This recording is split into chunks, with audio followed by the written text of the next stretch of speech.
Përshëndetje të nderuar teleshikues, ky është edicion informativ i lajmeve këtu në televizionin kombëtar Vision Plus.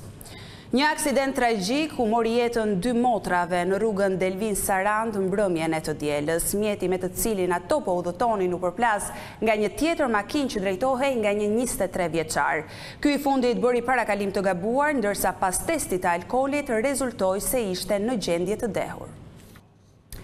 Një sipërfaqe e madhe me pyje në lagunën e Nartës në Vlorë është shkrumbuar nga flakët. Shërbimi zjarfikës ndërhyri në kod duke bërë të mundur izolimin e batrave.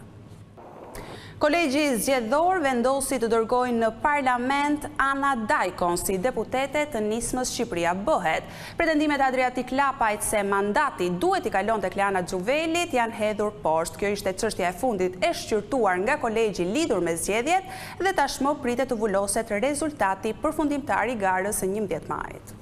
Sali Berisha deklaroi sot se Partia Demokratike do të shkojë në parlament, por bëri të qartë se zgjedhjet e 11 majit nuk do të njihen kurrë. Lideri i opozitës u bëri thirrje shqiptarëve të ngrihen për rikthimin e votës së lirë që sipas tij është marrë peng.